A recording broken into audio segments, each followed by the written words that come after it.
Okay, well, welcome everybody. We're going to go ahead and start. As I mentioned, my name is Denise Miller, and I'm with the Canadian Mental Health Association of New Brunswick. Very happy today to be here with you and to have you join me. And we're going to talk about self-care this afternoon. Self-care is something that we don't practice anywhere near enough, and we should be doing far more of it than what we do. And hopefully, the past 2 or 3 weeks, people are maybe a little bit more in tune to self-care. I keep hearing a lot of feedback through phone calls and Facebook and chats, video chats with people, and they're setting up a lot of really good habits. And so that's really nice to see. So hopefully we'll keep these good habits going once things get back to normal. Hopefully most of us can have a new normal. So, okay.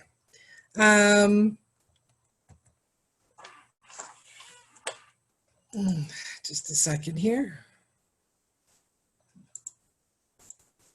Okay, so the Canadian Mental Health Association of New Brunswick was founded back in 1918, which makes us one of the oldest not-for-profit charities in Canada, charitable organizations, and we're over 100 years old. So it's very exciting that we've been leading the charge on mental health and wellness for Canadians from coast to coast, and certainly continue with that. As you can see, we're learning new ways all the time on reaching people and getting the information out that we need to know to live happier and healthier lives. Our Canadian Mental Health Association in New Brunswick is composed of 18 locations provincially, and we have offices, 3 main offices, Fredericton, Moncton, and St. John. The Community Education Coordinator Program, which I am one of 11 staff, we're a provincial program. What we do is we cover all the other areas, rural areas, other than Fredericton, Moncton, St. John. So we're all over the province. We also have a provincial peer support program that's run out of Fredericton. And we have a working Stronger Together program that helps people living with lived experience get work, either go back to work or to look at new placements, new jobs. So our program is there to help them and facilitate that whole system. So what is self-care? Self-care is really is taking small steps to live a healthy lifestyle every day. And when I say small steps, it could be something like, I want to change the way that I eat. So what is one small step that I could change now and just go with that for a while, and then I'll just work with that small change. So perhaps you're going to decide to have a salad at one meal every day. So either lunch or supper, or you may want to turn it into a smoothie, a fruit and vegetable smoothie. But let's say you want to incorporate just a bowl of salad every day. So you'll make the choice. It'll either be with your lunch or with your supper, but the goal is to have one every day. You start with a small step. When we start with small steps, we have a better chance of sticking to the new program, sticking to the new routine, the new habit. And then once we have it, that we feel very comfortable with it and it's part of routine, then we bring in another small step. So it's taking small steps to live a healthy lifestyle every day. Looking after yourself is an important part of living a happy and healthy life. Self-care refers to the activities and practices that we deliberately choose to engage in on a regular basis to maintain and enhance our health and well-being. So looking after ourselves, wow, there's a new concept for some people. Self-care refers to the activities and practices that we deliberately choose to engage in on a regular basis to maintain and enhance our health and well-being. It's a very powerful statement, but it's a very necessary statement. I think people need to realize that we deliberately have to schedule things. I have an agenda, a planner. I have meetings in there. I have presentations in there. I have events in there. I have all kinds of different things that I put in there, and they're even color coded. However, when you really look through it, you won't find anything scheduled in there for self-care. So we need to value our self-care as much as we value everything else that's in our lives. In fact, probably even more so. Because if I'm not taking care of myself and doing what I need to stay happy and healthy, the other areas in my life are going to lack. They're going to start to fall and suffer a little bit. So it's very important that we understand that self-care is actually doing a deliberate activity or a practice every day, over and over and over, for my benefit. It doesn't have to be the same thing either every day. It can be different things each day.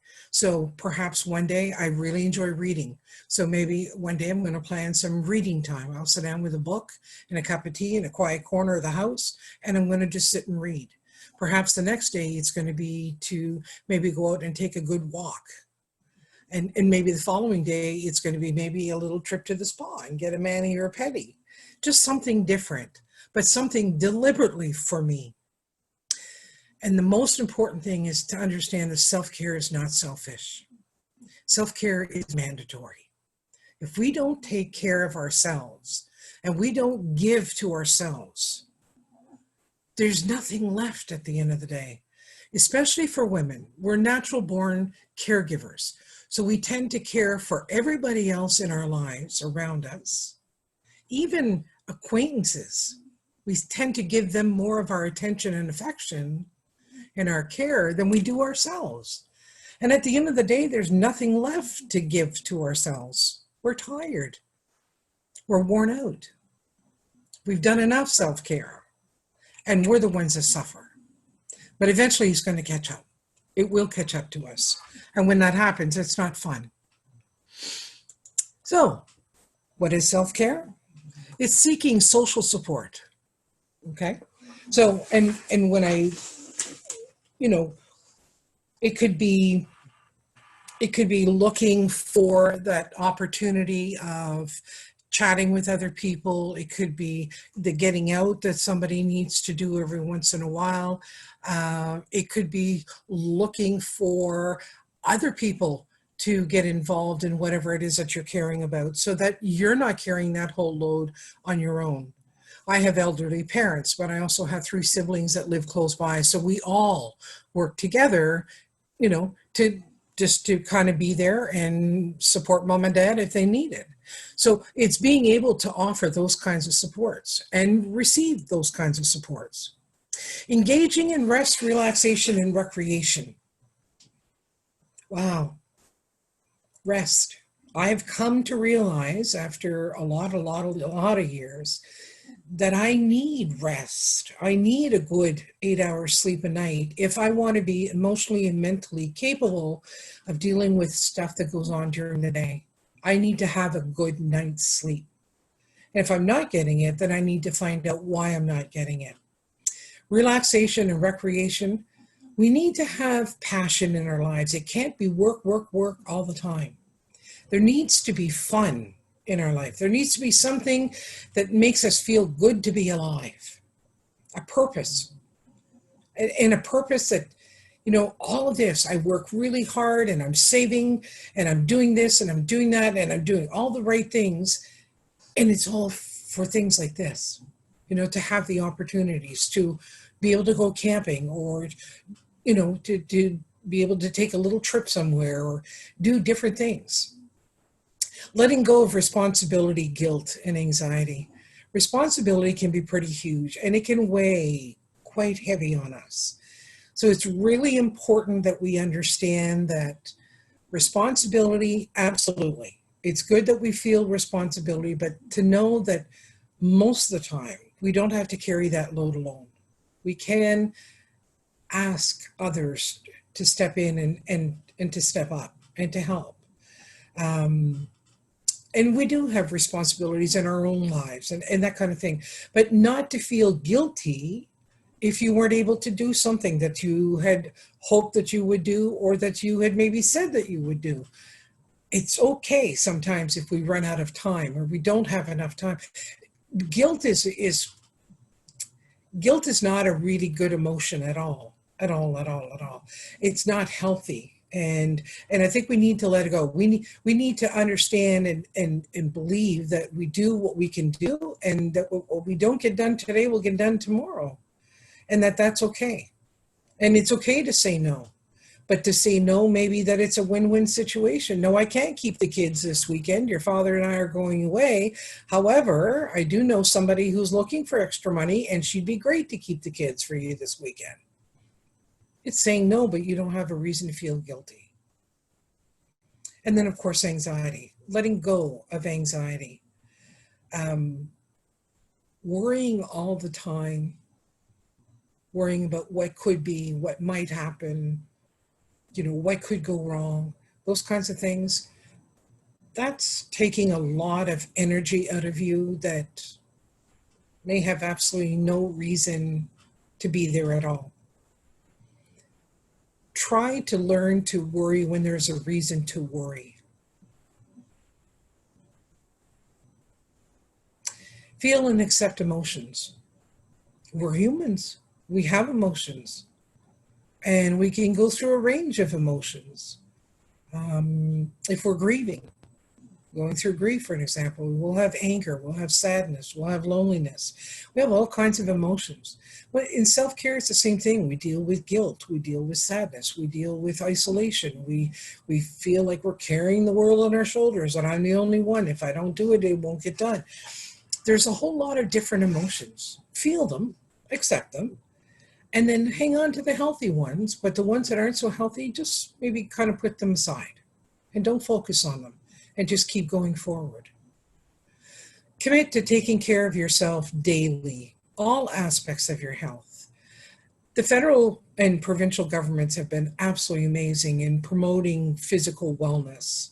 There have been departments in the governments that have been specifically focused on the physical wellness part. Schools really promote physical wellness, all of that thing. But it's really, really important to remember that it's all body wellness, and that includes the mind. So we have to make sure that as much as we're taking care of ourselves physically, that we're also doing it mentally and emotionally. So it could be that we find that going for a walk every day clears our mind, allows us to connect to nature.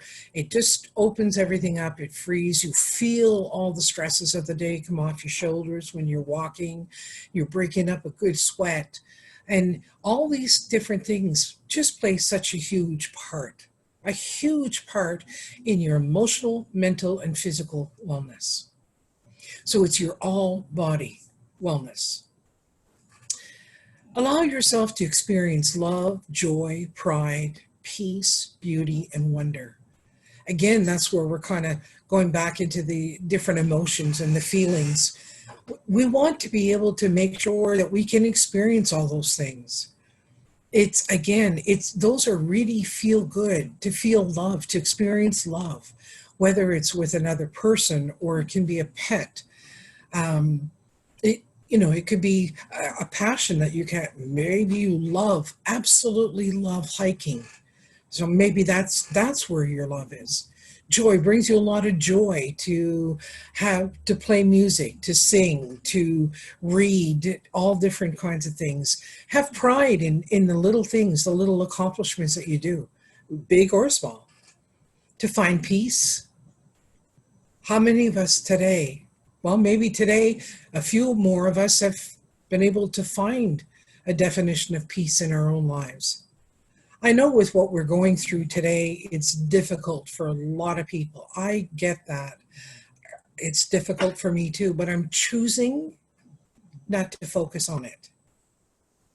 I'm choosing to focus on my blessings, what I'm thankful for in my life. I'm choosing to take this time as a mental, emotional break to reassess, to reprioritize, develop new healthy habits that I really fully intend on carrying forward when things get back to, you know, not necessarily the way they were. I won't let them go back to the way they were.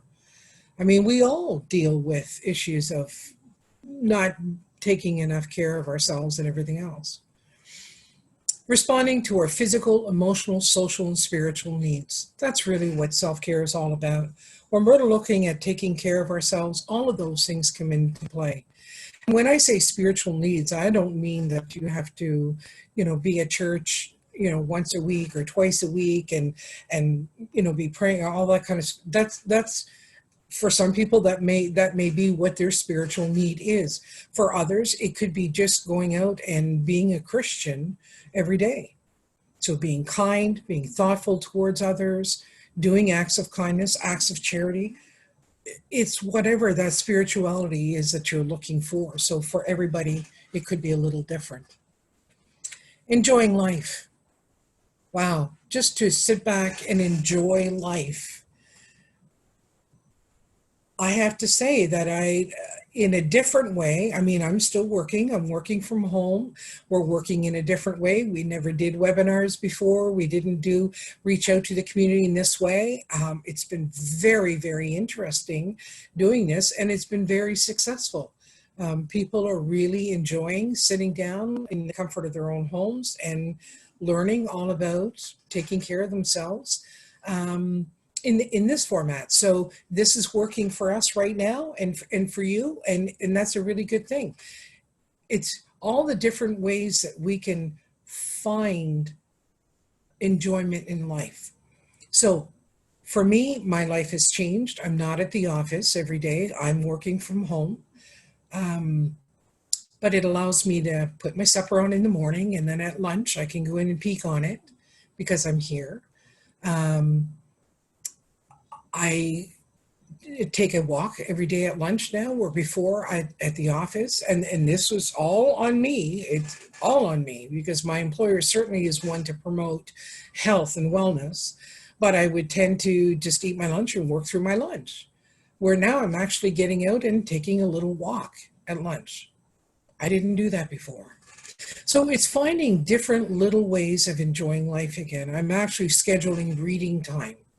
Instead of having just the TV on, I'll turn the TV off and I just sit in peace and quiet and I read. So it's finding ways of really enjoying life and doing things differently in a more positive way. So when life gets busy, self-care is the first thing we sacrifice. People often think that taking time for themselves in the middle of busy times seems indulgent, but looking after your well-being will help you be productive and to care more for others. And it really is that way. When we're scrambling for time, we take time away from us that we used to use for a little bit of self-care or something for me that I was, it would be something for me, something in the form of self-care. But then I sit back and go, okay, well, I need more time for my mom and dad. So it's kind of selfish for me to take time for me. So I'll just take that time and use that for mom and dad. That's where we have to understand that the minute we start taking away from ourselves and from others, we're defeating the purpose of practicing self-care. And when life gets busy, that's when it's more important than ever to be making sure that we practice some form of self-care. So it's really important. So what do we risk when we don't practice self-care? Well, job burnout is a state of physical, emotional, and mental exhaustion caused by long-term exposure to demanding work situations. Burnout is a cumulative result of stress. Anyone can experience job burnout. However, research has shown that working in professions with high job demands and few supports can increase the prevalence of burnout and reduce engagement. Helping professions such as jobs in healthcare, teaching, or counseling report higher rates of burnout. Well, we can understand where that would be. But burnout costs Canadian businesses an average of $12 billion every year in health claims, lost productivity, and absenteeism. That's pretty huge. So without good work and life balance, the performance of both employees and employers suffers. Productivity drops and the rates of absenteeism increases. When work and life are not in balance, you and the staff are working flat out and feeling burnt out. But in fact, you're getting less accomplished. The good news is that as manager or employer, you have a great deal of influence encouraging really good work-life balance practices. Things that you can do are, like for an example, don't eat lunch at your desk, right? Go to the lunchroom, have lunch, and maybe if there's enough time to take a 15, 20-minute walk. Walk 2 or 3 times around the building through the parking lot. Restrict overtime hours. Work your work hours, and unless it's an emergency, after your week's hours, go home. Disconnect. Limit electronic communication during non-working hours. Disconnect. Turn your cell phone, your work cell phone, off when you go home. Home is home, work is work. We need to put in those healthy boundaries. And if you have vacation time, take your vacation time. It's so important. It's so important for your mental wellness, just to be able to put things back into perspective. It's, we need to do those kinds of things. Job burnout has 3 main characteristics. Exhaustion, which is lessening or draining of mental resources, your energy. Cynicism, indifference or a distant attitude towards one's job. You kind of get very cynical about your job, and it's kind of like, oh, anybody could do it, and this is nothing special, and it's the same thing every day, and it's over and over and over, and nothing ever changes, and you just start feeling quite indifferent to your job. Lack of professional efficacy. The tendency to evaluate one's work performance negatively results in feelings of insufficiency and poor job-related self-esteem. So we just start beating ourselves up. We're and just kind of going down that road. So signs and symptoms of burnout. So what does it look like? Well, physically, I have a chat question here. Oh, not a problem. Your Wi-Fi keeps, I think everybody's having trouble, a little bit of trouble with Wi-Fi over late. I think there's a lot more people working on the internet than ever. So yeah, let's keep going, and you just keep getting back on if you can. Okay, so physical signs and symptoms of burnout. So we're talking absolutely exhaustion. Yes. Physically, your body will feel exhausted. A lot of that reason is because you're dealing with insomnia or hypersomnia. So if you're not sleeping well, you're not getting enough sleep, you're not getting enough rest. When we sleep and we fall into our deep REM sleep, our body takes in the greatest amount of oxygen that goes directly to our muscles to repair the damage that we caused them that day. If we don't fall into that deep sleep and we don't stay in the sleep long enough, our muscles don't recuperate. So they hurt. We have aches and pains. We feel exhausted. Headaches that's the big one. We start dealing with headaches. Teeth grinding, especially in our sleep, we're grinding our teeth. Muscle tension, you start feeling the tenseness in your neck and your shoulders, your back, all of that area. Things start getting tense. I know for myself that when my stress level starts to get up, I catch it because all of a sudden I'm doing this. It's like I'm trying to stretch those muscles out because they're bothering me, they're hurting. And so in doing so, what I'm hopeful is that I'm going to relax those muscles. Well, as soon as I catch myself doing that, I go, oh, okay, get up and actually go take a walk around. So I go walk the hallway and, just to kind of get up and move into a different position. Increase or decrease in appetite. So some people say they literally forget to eat. Oh, I can't even imagine what that's like. But for some people, they just don't even think about food. In other people, there's an increase of food. So they're looking to self-care. They're looking to take care of themselves. So they're turning to food. Now, that might not be bad if you're turning to healthy foods, but we tend to, when we're looking for that, not so much pick healthy foods. We're picking foods that aren't quite as healthy for us. So again, self-care is good, that you're trying to do that. Your body wants to do that, but it's the choices that you're making. So maybe to make better choices. Increase susceptibility to illness, absolutely.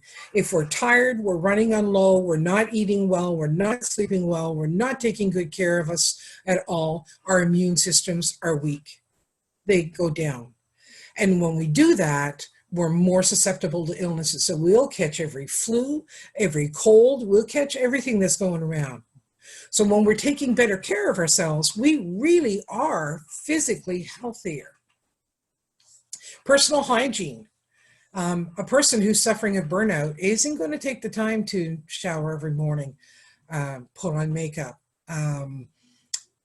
wear clean, ironed, pressed clothing, or, wrinkle-free clothing and that kind of, thank goodness we don't have to iron like my mother used to have to iron. But anyway,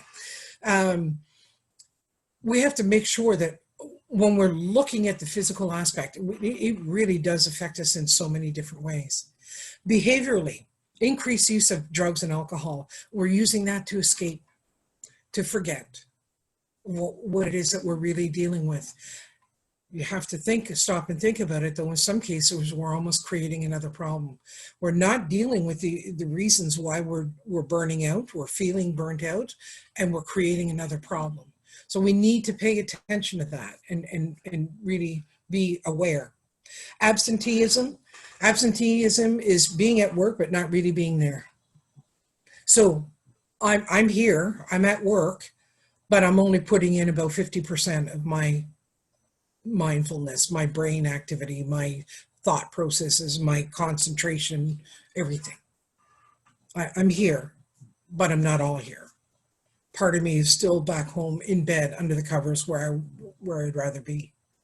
Anger, irritability, avoidance, those are all different kinds of emotions that we're going to feel as a result of those other things that are already happening to us.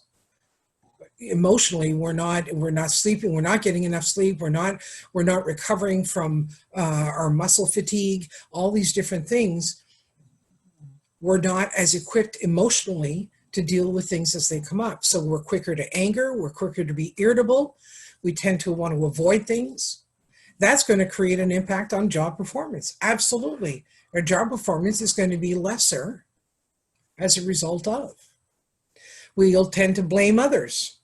Frequently, we'll be complaining.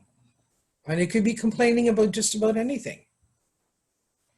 Not maintaining physical environment. So your office space is messy, it's untidy, it's a whole bunch of stuff laying around and you haven't picked up, and maybe you knocked over your coffee and you didn't clean it up well enough, and so it's dry there, and the care is not there.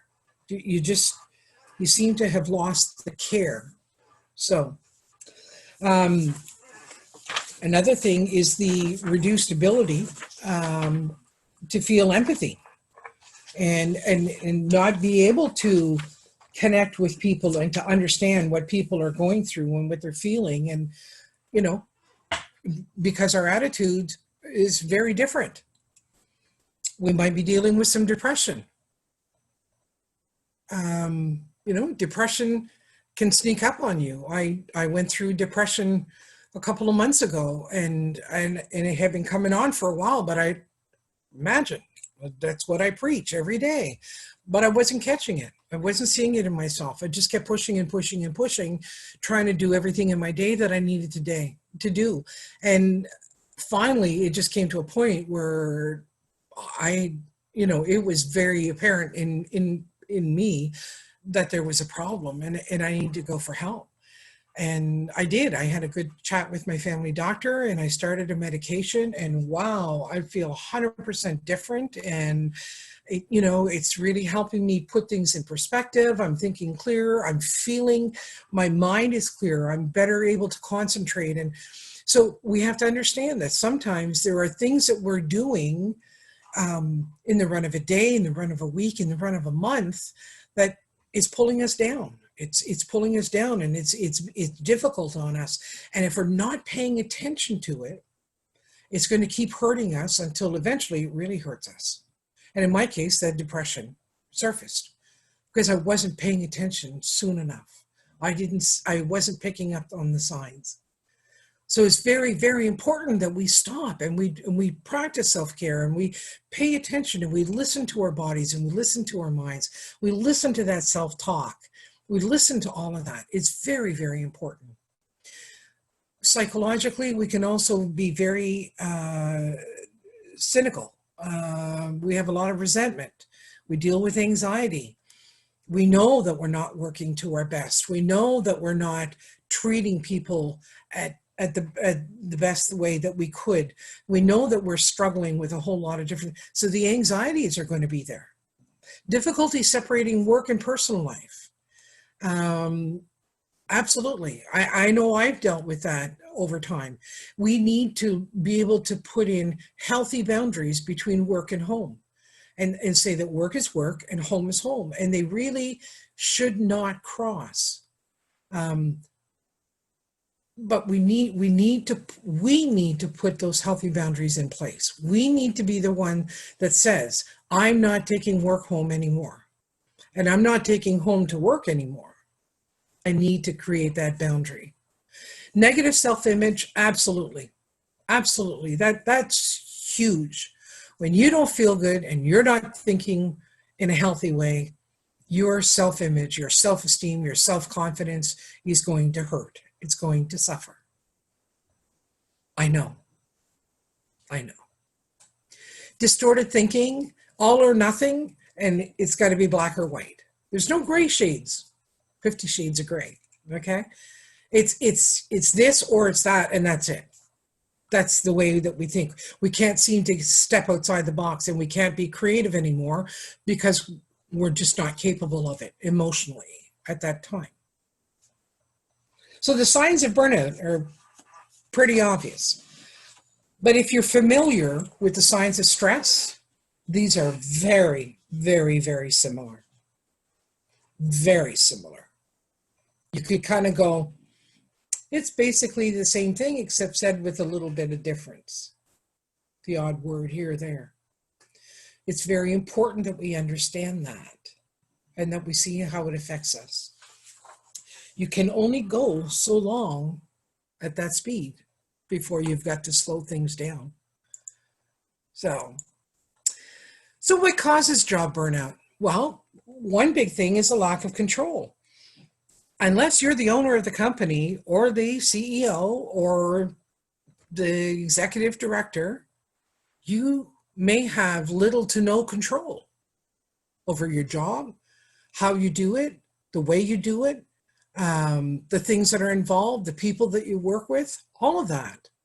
You have very little control about, changes and decisions that are made. It will have a direct effect on your job, but did they stop and ask you about it first and get your opinion or your thoughts on it? So we feel that there's a lack of control. We just go to work and we do the best that we can and we hope it's good, and then we leave and we go home. But then we could get in on Monday morning and find out everything's going to be different. There's a lack of control there, and that will create anxiety. Unclear job expectations. Sometimes you can walk into a position and not get perhaps the amount of training or enough training specific to all parts of your job. So some parts of your job you may still be unsure of, unclear on. The expectations may be quite different for from person to person, and then that can be very challenging to somebody. Dysfunctional workplace dynamics. Well, you can get to a situation where you can have an office bully. You could be two different people that just have more conflict than conversation, just because of their personalities, that kind of thing. A mismatch in values. Perhaps your values are different than the way that your organization or business conducts work, conducts everyday business. And perhaps you don't necessarily agree with their values. Perhaps it's a poor job fit. Perhaps it was, a supervisor or higher management person thought that you would perhaps be better fitted in this particular department doing this job and went ahead and made the change for you, and you're feeling that it's not a good fit. That's going to create a lot of anxiety and stress for you. Extremes of activity. So sometimes our job can be monotonous, it's repetition, and we really have to work hard to stay focused on what we're doing, because it's very easy to get lulled into that state of semi-consciousness. I know the odd time, very odd time, thank goodness, I've driven home from work and pulled in the driveway and thought, wow, I don't even remember driving here. Like, I obviously was there, I did it, I drove home, but I was so lost in my thoughts that I really was not paying attention to the road. And I'm so thankful that there was no injury, no accident, no nothing. But I wonder, that's not going to happen. That's not going to work like this every time. I need to get better control over this. So we have to look at our extremes of activity. So sometimes we may have a job that requires a lot of physical activity, more so than the brain, mental activity. And then other jobs, it's completely reversed. You're sitting down all day behind a desk and you're focused, like an example would be an accountant. It's very mental work and not very physical work. So there's different levels and different extremes of activity and that are going to take some of our energy. If we're not sleeping well, we're not treating ourselves well, we're not eating well, all of these different things, we may have trouble trying to live up to the levels of some activity that we need to be able to do for our jobs.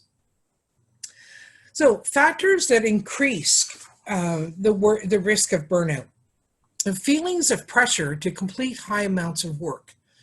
That results in a lack of balance between work and personal life. So perhaps you feel that in your job you have to do a lot of work so that nobody ever questions, are you getting any work done? How come this one does more work than you and this one does more work than you? You don't ever want to be in that position where you're not seen as doing the best that you can do. So you feel that pressure on you all the time, all the time, all the time. Perhaps you're being paid by piecework. So for every piece that you complete, that counts towards what you make for paycheck. So again, you have pressure on you to constantly be putting out high amounts of work, high levels of work. And then it creates an imbalance between your work and your personal life, because then you get home to your personal life and then you've got no more energy. So your personal life will suffer as a result of. Trying to be everything to everyone. We do that a lot. We do that a lot. And you know what? Sometimes it's okay not to be who that person expects you to be. It's okay to just be yourself. That's really okay. Take that pressure off. Be yourself. And sometimes it's okay to say no, or later. We can perhaps do that later. We can't always control everything that goes on in our lives, but we can control how we react to situations and events. Trying to be everything to everyone is very, very difficult. That's a real tall order. So perhaps letting go of some of that pressure would be actually a lot healthier for you. Experiencing boredom or little variety in one's job. So there's that repetition again. Perhaps you're on an assembly line and the particular task that you do is just repetitive over and over and over and over and over. Your mind is going to wander very easily because it's not being tasked. you can do it blindfolded at that point. So you start to experience boredom. You start to have a lot of time to think about other things, and you're not so focused on your job anymore. And then another factor can be the feelings of having minimal control over the work environment. And it could be over your actual station itself. That can be pretty challenging for some people. So, how balanced is your workplace? Here's a few questions. Do managers receive training about how to support their staff to achieve work-life balance? Does that happen? Do they get people to come in and talk to you guys about work-life balance? I'm going to be doing a presentation, I believe on Thursday evening, on work-life balance. And I believe there's one this evening, a French one this evening, and I'm doing it in English on Thursday evening. And of course, once we go back to work and we're out in the public, we can go to your place of employment and do these presentations. But understanding work-life balance and how it works and what the demands are and where we struggle and how, tips and strategies can be very, very helpful. Are your employees familiar with the policies and programs available to help with work-life balance?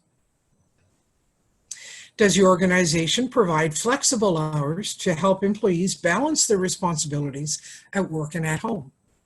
Perhaps you have an employee who is a single parent and their workday starts at 8, but the school bus doesn't get to the kids till about 1:45 or 10:45 in the morning. And they're young children. So it's putting a lot of stress on that particular employee to be there, to get the kids on the bus, and then to race to work to be there for 8 o'clock. And perhaps they're consistently coming in 5-10 minutes late every day.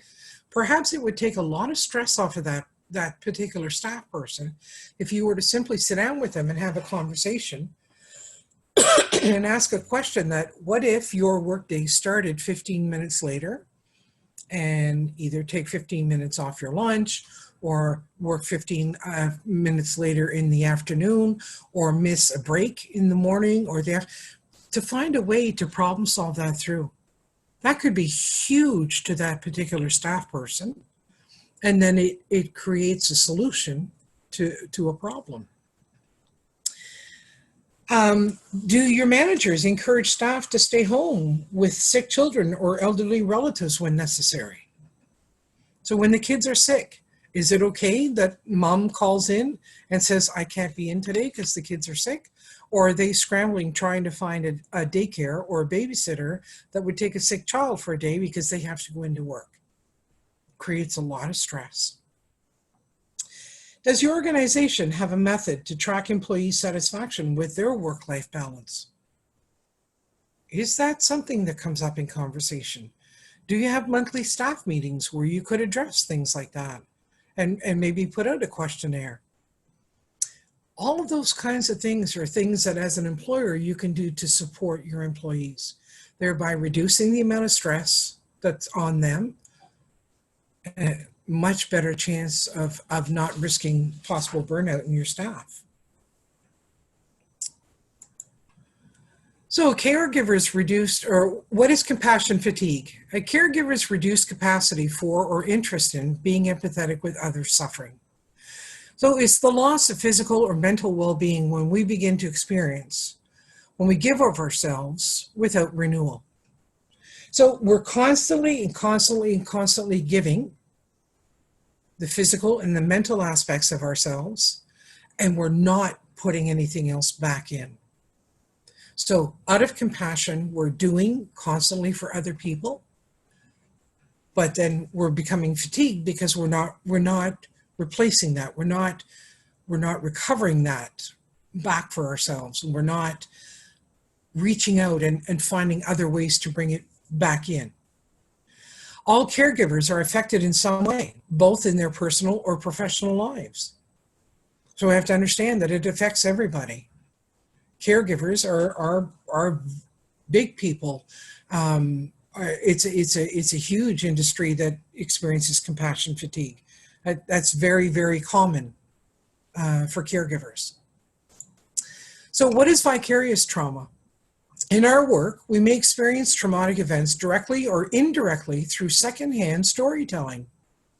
So being around people or animals who are frequently in distress and or crisis, vicarious trauma changes the way you see the world. So perhaps somebody who, I'll give you an example, a counselor who day after day after day sees several people through the day and hears all kinds of stories about different situations and events that people have had to experience and go through. And they keep hearing this over and over and over. After several years, that kind of trauma has to change the way that you see things in the world. Experiences of vicarious trauma may include intrusive thoughts, nightmares, avoidance, hyperarousal, hypersensitivity. And I like the quote on the bottom. It says, "You can't walk through water without getting wet." In other words, I can't sit here and listen to story after story after story and see situation after situation after situation. The medical profession is another one. People that work in emerge, seeing person after person after person in distress coming through. Eventually, it has to affect them. So that's what vicarious trauma is. Your risk of burnout, compassion fatigue, and vicarious trauma. Risk factors. Think about your role. What are some things that may increase your risk? Well, too much work in too few hours. That's a big part. And I find today that some employers are getting people to do the work of 2, 3 staff to one person. So we have some people tend to have a lot more work on their plates than others do. And we say there's never enough hours in the day. They don't have enough hours to get all the work done that they need to get done. And a lot of people are very nervous or hesitant to talk to their employers about it because they're worried they may be seen in a negative light rather than legitimately having too much work to do. High or frequent exposure to trauma and crisis. Well, depending on your chosen career, in the field that you're working in, you may be exposed to trauma and to crisis on a regular basis. Little support from higher management or coworkers. You tend to be working on your own, or the supervision, you talk to supervision about it, but there's not a lot of support coming from there. Lack of boundaries. We do that really well. We let one boundary, well, we tend to not have boundaries. So we let work come into home and home go into work quite often. A lack of resources. Do the employees have an EAP program set up? Do they know of the resources that there are in the communities? When you're developing policies, are there policies to support the wellness of your employees? Lack of variety or too much repetition in your workplace. Working in isolation. I've often thought the job of a forest ranger would be absolutely wonderful, to be outside in the fresh air every day and to be on the water or skidooing or on trails, and you're constantly with animals, and you're testing trees and water and ground, all kinds of different things. But at the same time, you're in a forest ranger station for several days at a time, working alone. And there's nobody out there to talk to. So working in isolation can be put you in a position where you can risk burnout or trauma or fatigue. Having additional responsibilities outside of work. Well, you may very well still have children in your life. Mine are well into their 20s, and I say once a mom, always a mom. Once a parent, always a parent. You're always thinking about your kids. I have a full-time job that I absolutely adore and I love. I also have elderly parents that I'm certainly helping when they need help, I'm there to support them.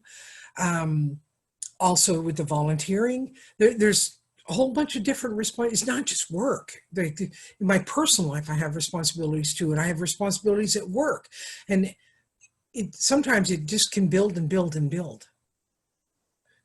And then it puts you at risk of burnout. So we just need to be a little bit more aware of where the risks are coming from.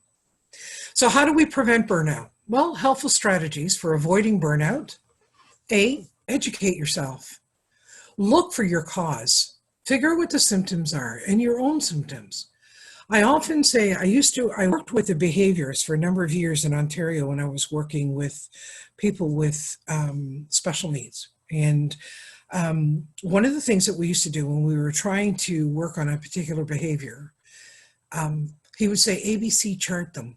So A, look at the antecedent, B, look at the behavior, and C, what's the consequence? So rather than focus on the behavior and then dole out a consequence, figure out what the antecedent is. What is causing it to happen? If you deal with the cause and you fix that, then everything else goes away. So take the time to educate yourself. Figure out where your stress is coming from. What is causing you to feel burnout, feel risk of burnout? What is it that's putting you there? Look at the symptoms that you're feeling. And then if you need to reach out to somebody, then you reach out to somebody to make some positive change. Identify and practice effective coping strategies. Start figuring out what helps you feel better. What are the different things that you can put in place? Perhaps it's getting a better balance at work for staff, for the amount of work that each person does.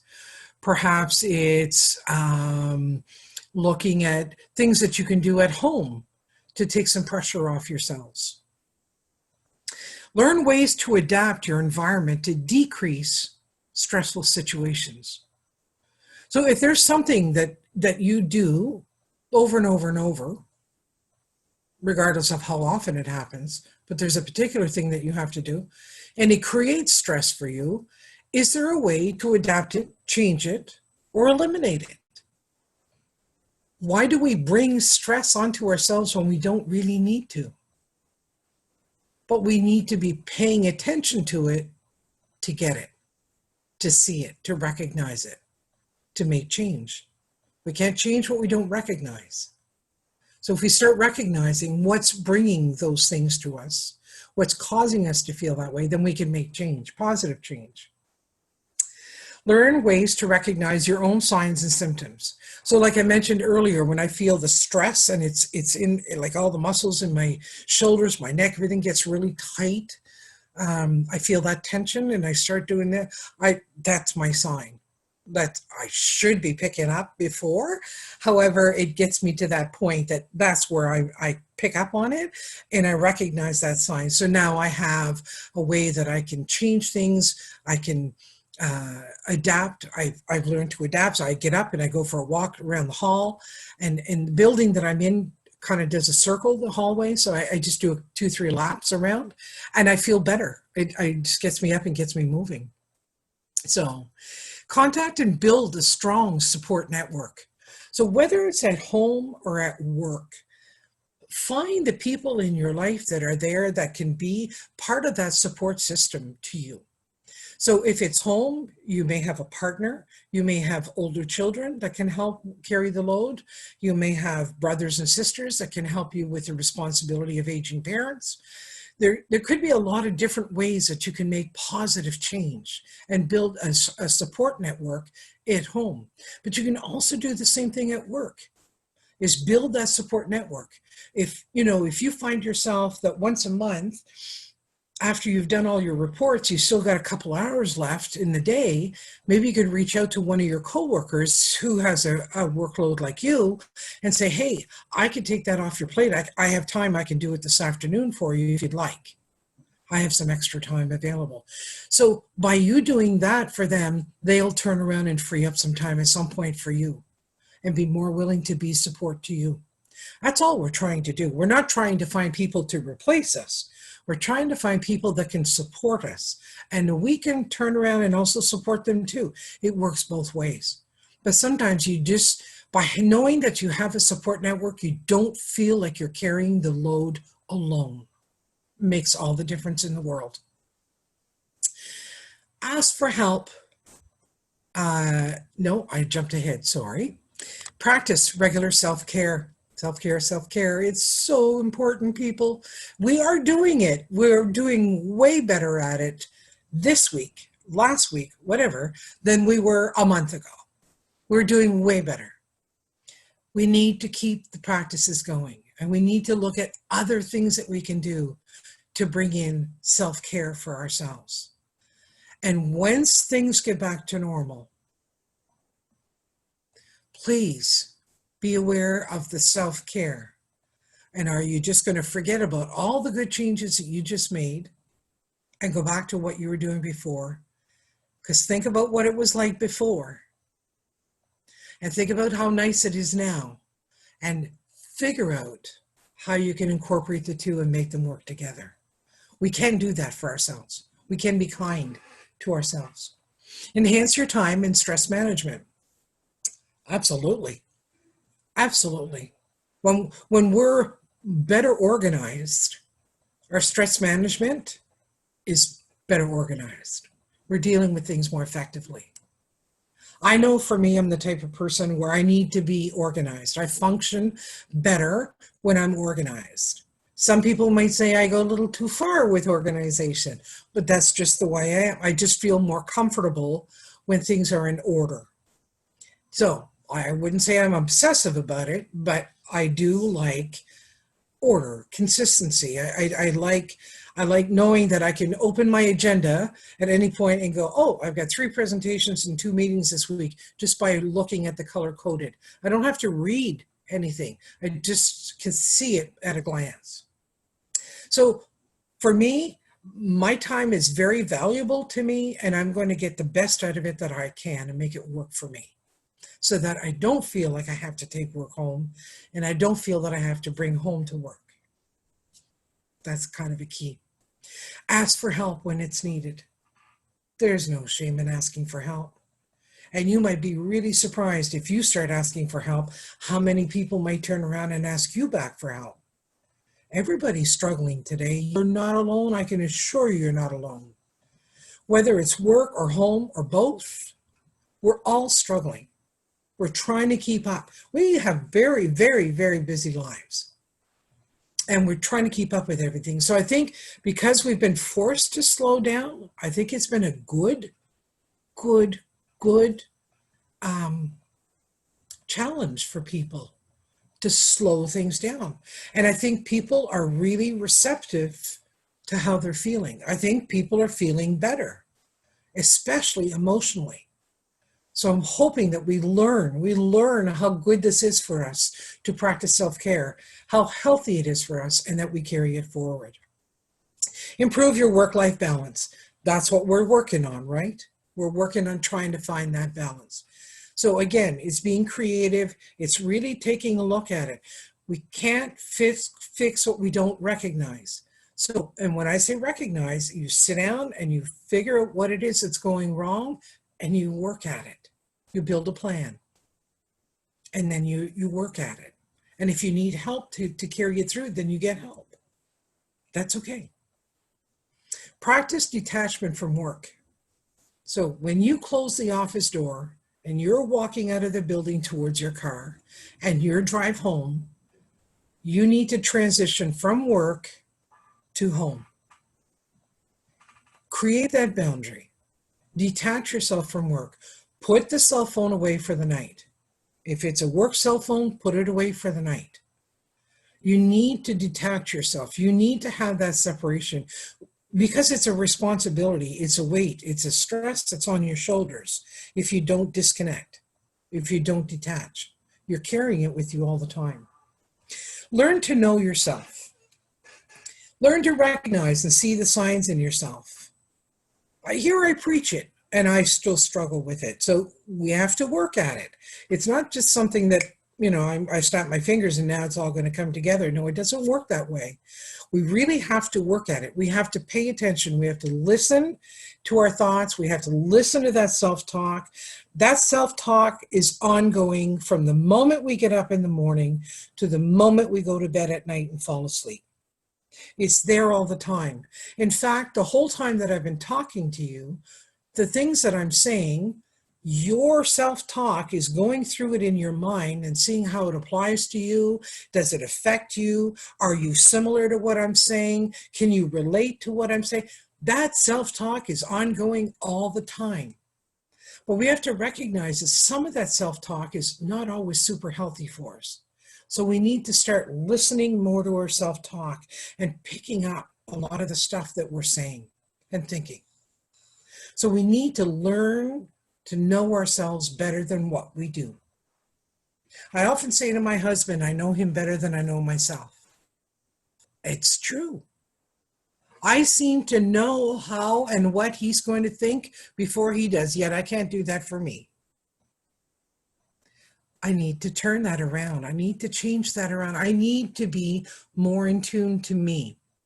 I know that because I just went through depression. And it all came as a result of not doing enough of everything that I'm talking to you about. So even those of us who know what we're supposed to do don't always do it. So I have to start practicing more of what I'm preaching. That's a promise I'm making to me. Participate in professional activities that provide you with support, rather. So professional activities, there could be different events that are going on and webinars and learning opportunities, conferences, all different kinds of things that can build and add to what I do every day and my skill level. They can increase my skills and build on my skills. Maybe it's taking a communications course. And I'm a supervisor, so that would really help me to understand communication styles. It'll really be helpful to me every day in my job. So look for things in your environment, in your work environment, in your work world that you can take and participate in that can help you with your everyday work. Okay. Benefits of self-care. So, how to prevent burnout. I'm just going to get caught up here with my notes. Just give me one quick second. Self-care helps to prevent burnout. Excessive or prolonged stress can lead to a state of emotional, mental, and physical exhaustion, often referred to as burnout. Burnout reduces productivity, zaps your energy, and can lead to physical or mental concerns. By incorporating self-care activities into your regular routine, like going for a walk or socializing with friends, you give your body and mind time to rest, to reset, and rejuvenate so that you can avoid or reduce the symptoms of burnout.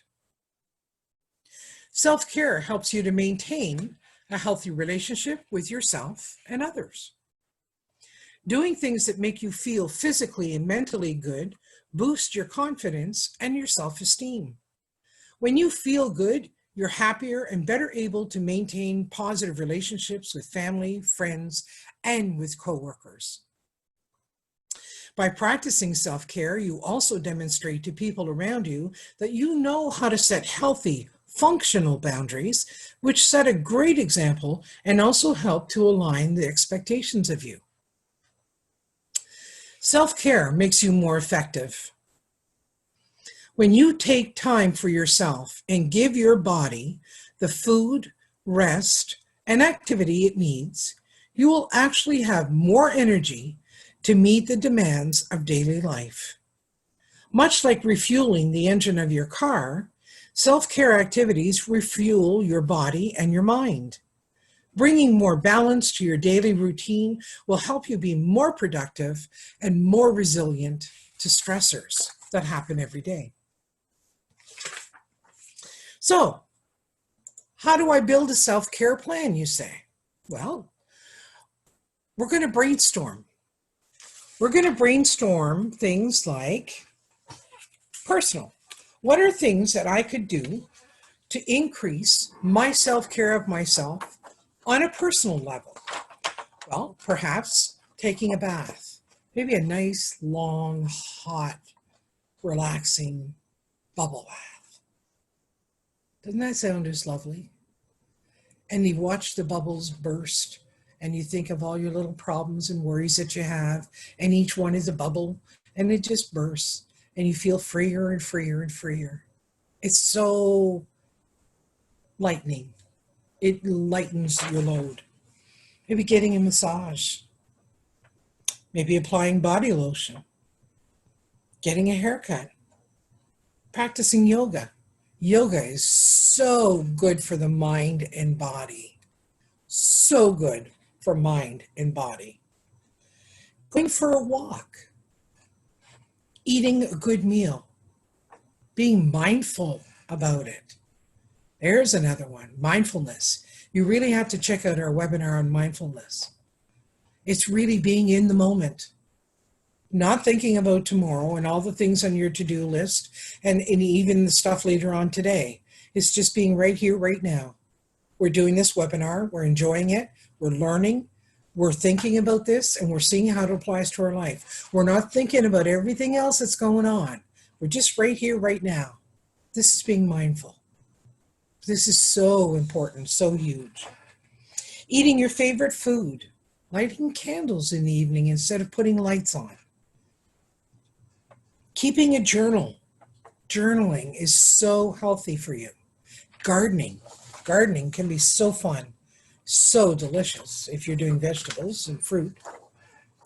Watching a movie, reading a good book, listening to music, playing music, doing art, getting regular and sufficient sleep, enjoying a hobby, taking a vacation, buying a new outfit, praying, writing poetry, going for a swim, spending time in nature. There's so many things that you can do for your personal self-care. And I just listed some.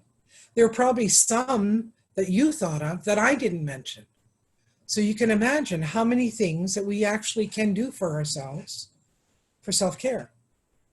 What about the social aspect? Well, spending time with family and friends. We can't do it physically right now. However, by phone, by video call, there are so many ways right now we can be reaching out to people. So many ways. Spending time with your pets, talking to family, talking with your friends, going out for a meal, going out for entertainment, writing a letter, playing a sport, joining a yoga class. So, yoga is so super healthy for you personally. Incorporate it socially. Join a yoga class. Asking for support or help. Taking a vacation with friends and family. Taking a course. Going back to school. Playing in a band. Singing in a choir. Exercising with a friend. Going camping with others. There are so many things that we can do on a social level for self-care. And professional support. Becoming educated about mental health and addictions. Take the time to learn, because not only is it helpful to you, but it could be helpful to a coworker. If you've taken the time to learn the signs of depression, for an example, well, you might recognize it in a coworker before the coworker really knows what's going on. So it would help you to start a conversation. I've noticed that you've been sad lately. Are you okay? Is there anything you want to talk about? I certainly would be able to listen. So, attending support groups or therapy groups, attending workshops. Workshops are so educational. Obtaining mental health treatment, obtaining medical care, talking to a spiritual leader, receiving counseling, reading self-help books. I always have a self-help book on the go. It's always on one topic or another. So we have to stop and recognize that for those different things that I've talked about and some different ideas that I've given you and a whole bunch of others that I'm sure you can come up with, There are a lot of ways that we can practice self-care. So for some people, it'd be starting it. Others, it could be keeping it going and coming up with some new ideas, or bringing it back again because you used to do it and you kind of let it go because other things demanded your time. So we just need to be more mindful of that and practice that and bring in some of those ideas into your life. So self-care reflections. So here's a little chart that you can do for yourself and ask yourself some questions. What activities am I doing that are enjoyable, nurturing, and are fulfilling? Okay, so activities that I'm doing that I really enjoy. Well, one thing that I started doing is taking the time to eat healthier. So I'm trying to find little things that I can do. So I love eating salad, but hate the chore of making a salad. So now I pick 2 days a week and I make a big bowl of salad twice a week. And it does me for 2 or 3 days. So that's working really well. And I'm actually enjoying making the salad because I don't have to do it every day. I get to do it less than that, but I get to enjoy it every day. So I'm really enjoying that part of it. Nurturing. I'm finding I'm nurturing myself by going out for my little walk every day at noon. It's therapeutic. I love nature. I really love nature, and it's just connecting me with it. And I come back, and my cheeks are cool, and my jacket smells of fresh air, and I don't know. I just feel good. So those are the kinds of things that I would write in there. What other activities could I do that would be enjoyable, nurturing, and fulfilling? Well, some other things that I could do. So what else? Well, I used to play guitar a lot and I sang, and I let that go years ago. Maybe it's time to pull my guitar back out again and play a little bit for me. I don't have to do it every night. My fingers couldn't handle that, but it's something that I really enjoyed doing. So I need to bring that back. I recently brought reading back in because I had let go of reading, but I've recently made time again for that. So again, what can I do? What else could I do that would give me what I'm looking for and what I'm needing? So what gets in the way of taking care of myself? Well, I had this responsibility and I had this responsibility and this responsibility. And so sometimes, they can get in the way, or maybe it's myself that gets in the way. Maybe I come up with excuses and I don't even allow myself to take care of myself through self-care. So it's really a matter of examining what the problem is. So look at what's creating the problem. And then how can I take better care of myself? Well, how can I fix what's getting in the way? How can I make positive change? So I can make sure that I start scheduling things for me, whether I get a second agenda and it becomes my self-care agenda, and I write down goals and targets that I want to accomplish weekly or monthly in my self-care. However I want to set it up, however I want to be creative about it, I need to start taking better care of myself. So I now know what I'm doing and what I like. I now know what else I'd like to do and what else I'd like to bring into my life. And I also know what could get in the way. And I've thought about how I can unblock it. So make sure that it doesn't stop me from getting what I'm trying to accomplish. And then I'm going to make the plan. What are my goals? So evaluating practices. So areas of self-care, there are 7 different ones there. So we want to look at what your current practices are and then practices that you might want to try. So under your physical self-care, what is it that you're currently doing? Maybe you go to the gym 3 times a week or 4 times a week. Well, practices you'd like to try. Maybe you've kind of always thought you might enjoy trying yoga. So on the off day that you're not at the gym, perhaps you could try starting a yoga regime. Find that on YouTube. There's all kinds of yoga videos free on YouTube. Hook it up to your TV and away you go. You start practicing yoga. So areas of self-care, emotional. What are your current practices? What would you like to try? Spiritual. Current practices, what would you like to add in? Your professional. What are your current practices and what practices would you like to try to bring in? Perhaps it's asking for more help. Perhaps it's having a weekly or monthly check-in with your supervisor and talking about your workload and how things are coming along and going. Your social, your financial, and your psychological. So again, it's all looking at what am I doing today for all those areas in my life, and what are things that I'd like to add in. So it's all positive, and it's all hopeful stuff, and it's stuff looking towards the future, being realistic, and not trying to change everything at the same time, small steps, and then just working at it that way. So, emergency self-care. Emergency self-care tools. These are things that I've come up with that I can think of, and you might have some different things that you might want to add into there. So for relaxation or staying calm, to relax and to stay calm, what's helpful that I can do to help me relax or stay calm?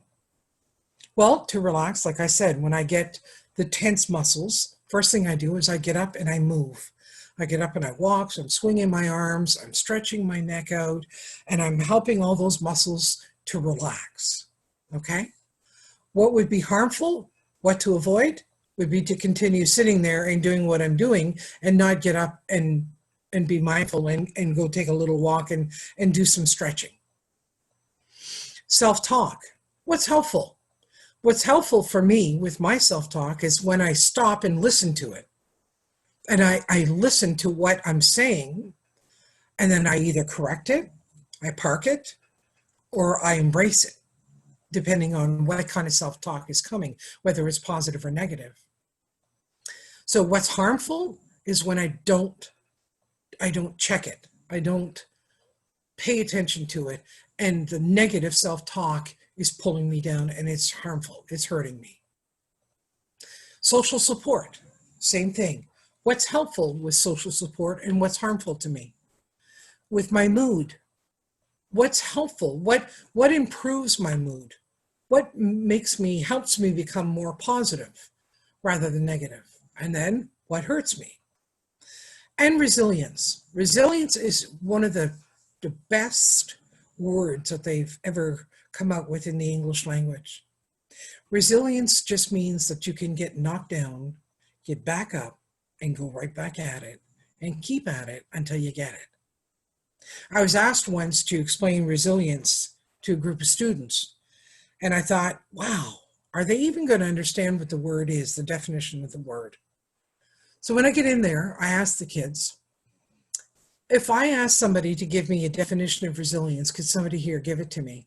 And I got the deer in the headlight look. Like I was sure they had never even heard the word.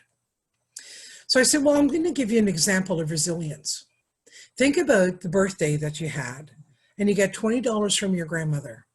And $20 doesn't go a whole lot far, but it'll get you an on sale clearance item video game for your PlayStation. So away you go to the store, and you dig in the bottom of the bin, the clearance bin, and you find a game that you'd never seen before, but it's $19.99. So you pay it, you go home with it, and you put it on. And you start with your little man, and it's going down a path, and you're going with your controllers.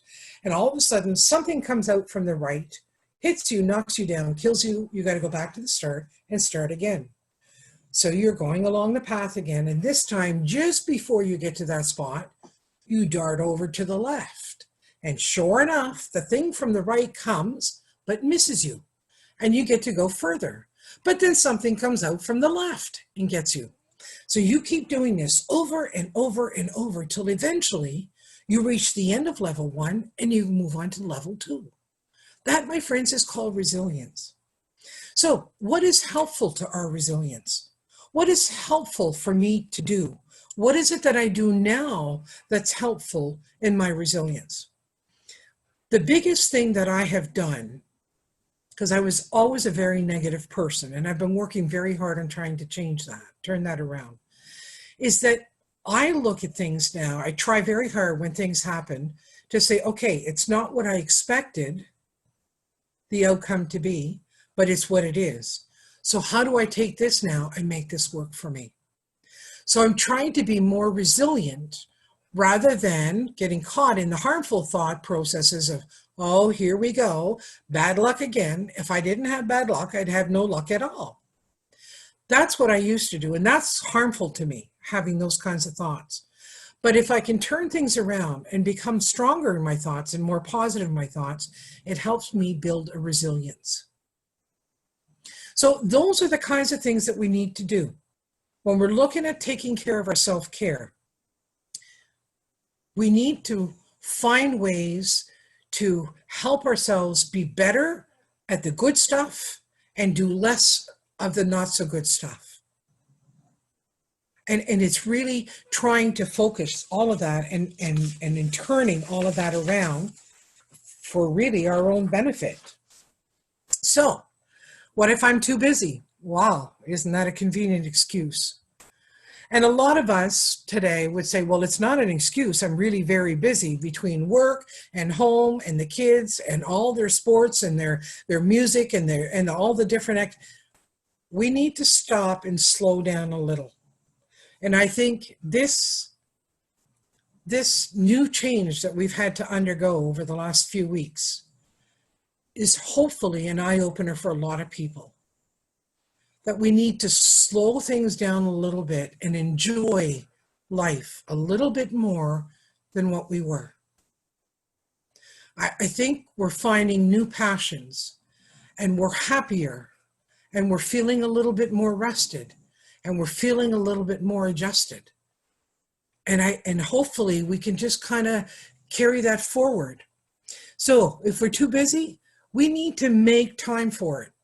If it's important enough in your agenda to schedule meetings, and presentations, and workshops, and events, doctor's appointments, all those kinds of things, then it's just as important, if not more important, for me to schedule in self-care. So perhaps that could be maybe the first little change you make for yourself, is you say, I'm going to start by scheduling in 1, 2, or 3 things a week for self-care in my agenda. I'm going to find time somewhere in that 24-hour period of the day, in those 7 days in the week. I'm going to find 3 little pockets of time where I'm going to do something for me. Don't double book. Don't try to have yourself in 2 places at the same time. First of all, you physically can't do it. Mentally, you can't do it. Secondly, it's going to leave you feeling guilty because you're going to have to say no to somebody. So to be very aware of where you're booking, how you're booking. So make sure you're not asking too much of yourself, more than you're capable of giving. Be prepared. Know what's coming up. I'm always looking at the week ahead. What am I doing next week that I need to prepare for this week? Make sure I'm ready to go. And I can't and won't leave it to the last minute, because so many things could go wrong. So many things could go wrong. We've all been there. Tune in. Be present. Be mindful, be there, be here, tune in. Just be tuned in to whatever you're at. If you're at the gym watching your daughter do gymnastics, be mindful, be present. Don't be on your cell phone, don't be on your BlackBerry and doing work stuff. Be there, be mindful, be present, be tuned in to what's happening. If you're at the grocery store picking up your groceries, be tuned in. If I forget something on my grocery list, it's because I was preoccupied and I didn't go back and double check. Learn some healthy, quick fixes. So, what is something that I can do if I can feel a lot of tension and I'm really stressed. My muscles are very, very tight, but I have a deadline and I've got to get this stuff done. What's a healthy quick fix? Get up and go move for 10 minutes, 5 minutes. Go move, do some stretches, do some chair yoga. Learn some little things that I can do just to quickly relax things and make myself feel better right off the bat. Right off the bat, as I can be so healthy. So, what is self-compassion? When we feel compassion for others, we feel kindness towards them, empathy, and a desire to help reduce their suffering. It's the same when you're compassionate towards yourself. Self-compassion creates a caring space within you that is free of judgment, a place that sees your hurt and your failures and softens to allow those experiences with kindness and caring. Be kind to yourself. There's already enough going on out there that isn't so kind. You be kind to yourself. And yet, with all the wonderful things that come along with being kind to ourselves, we actually find it hard to feel it. Why? Why are we so lacking in airplane compassion?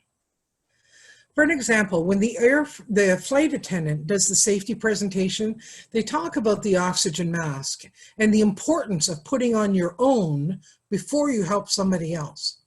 If we're not compassionate to ourselves, we're not going to be able to give to others the help that they need from us effectively. So, how do I develop self-compassion? Oh, sorry. Oh, I want to go back. How do I develop self-compassion?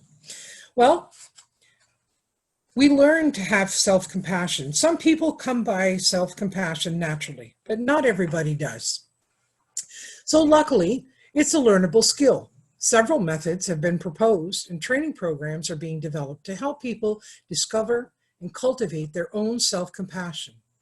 Here are 4 ways to give you your self-compassion skills a quick boost. Comfort your body. Eat something healthy. Lie down and rest. Massage your own neck, your feet, or your hands. Take a walk. Anything you can do to improve how you feel physically gives you a dose of self-compassion. Write a letter to yourself. Think of a situation that caused you to feel pain. A breakup with a lover, a job loss, a poorly received presentation, hopefully not. Write a letter to yourself describing the situation, but without blaming anybody, including yourself. Use this exercise to nurture your feelings. Give yourself encouragement. Think about what you would say to a good friend if he or she was facing a difficult or stressful situation. Then, when you find yourself in this kind of situation, direct the compassionate responses towards yourself. Practice mindfulness. Even a quick exercise, such as meditating for a few minutes, can be a great way to nurture and to accept ourselves while we're in pain.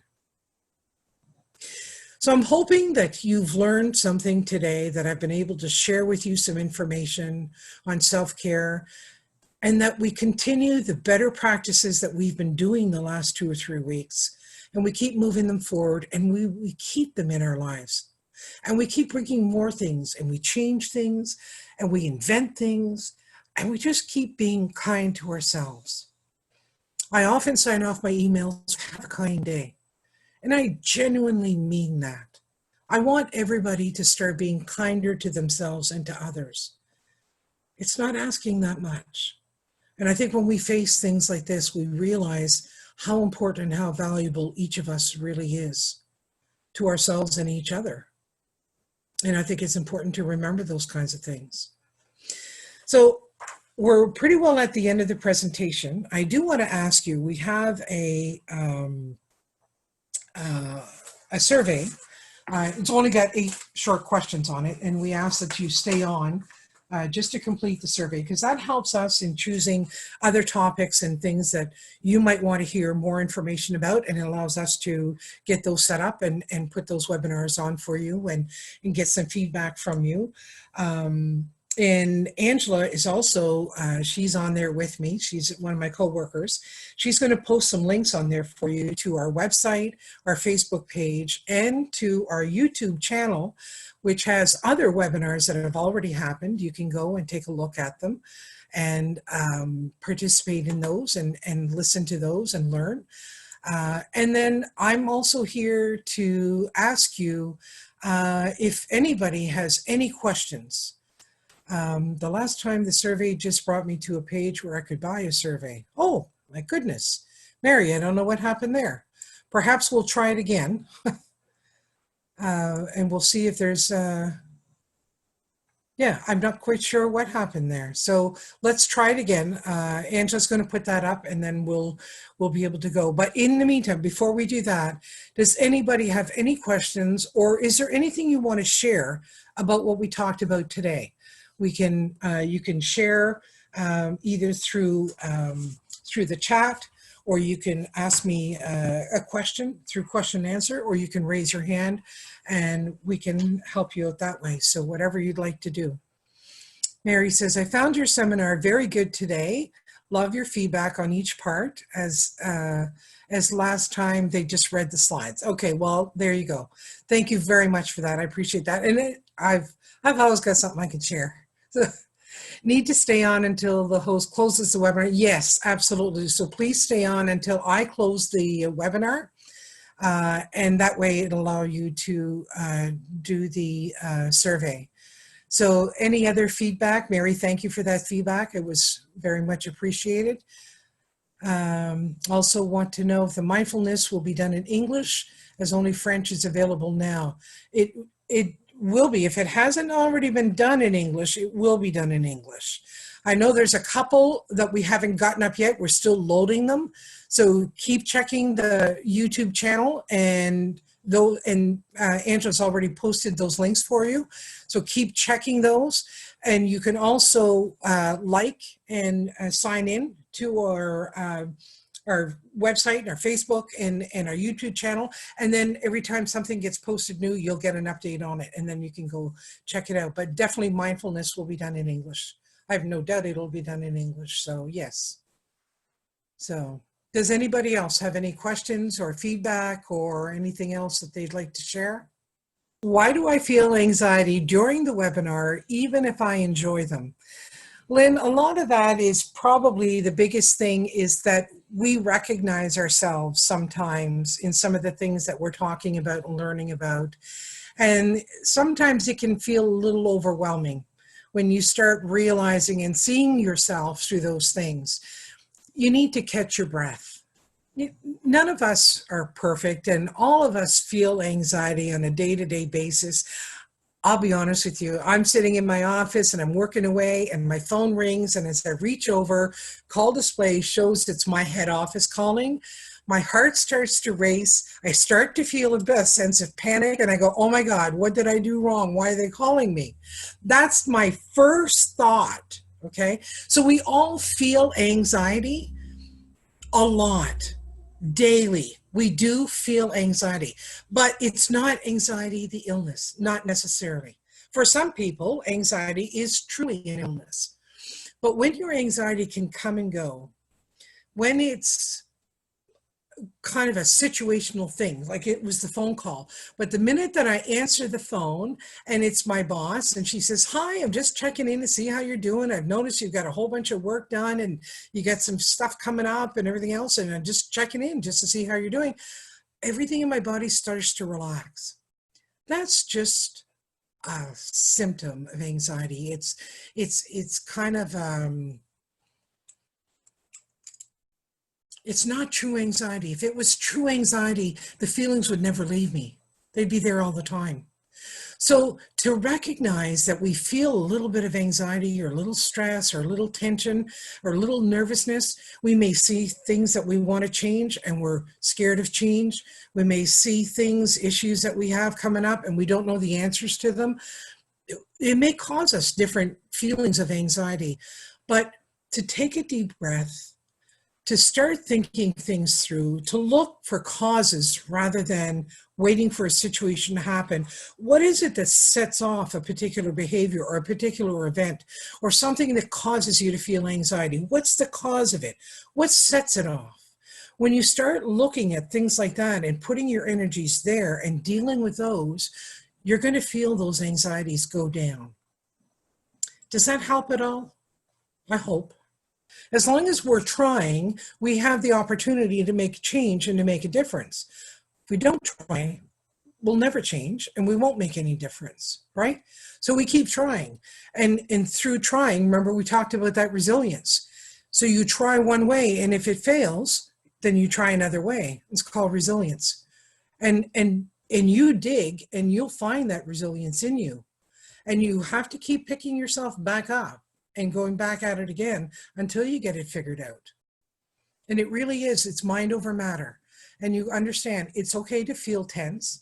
It's okay to feel a little bit nervous. It's okay to feel a little bit worried, because it's a situation that can cause that to happen. However, to know that I also recognize it's not going to stay with me. I'm not going to stay like this. This will calm down. This will settle down. This is only situational, and I'm going to feel better soon. So to be able to work through those kinds of things and to really have a positive outlook. I may even try to get another webinar that I really enjoy doing is positive attitude. And it's huge. So may see if there's some time over the next couple of weeks. Maybe I'll try to do a positive attitude one too. But I'm going to be doing the one on work-life balance and one on self-esteem. Self-esteem one will be next week. So, and we have others coming up. So please try to follow us on Facebook, on our website, and through the YouTube channel. And try to attend the webinars, because they can be really helpful and it can answer questions. It might bring up some questions for you too that we can answer and help you out with. So anybody else have any questions or anything that they want to ask?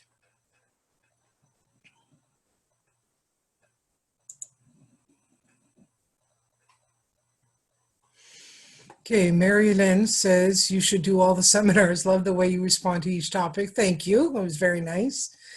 Marie-Hélène also says, I realize that I'm doing more self-care now than I ever did in my life. Thank you for this webinar. You are very welcome. And I really, truly believe a lot of people are doing more self-care now than they ever did.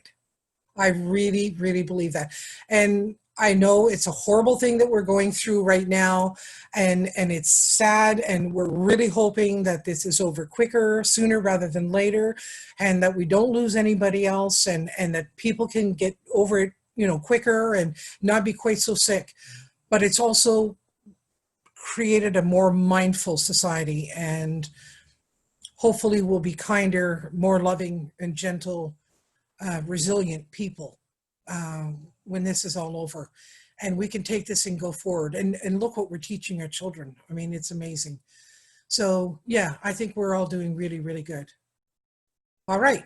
Well, I thank you all very, very much for attending. I enjoyed spending this time with you and hope you join me again. Thank you.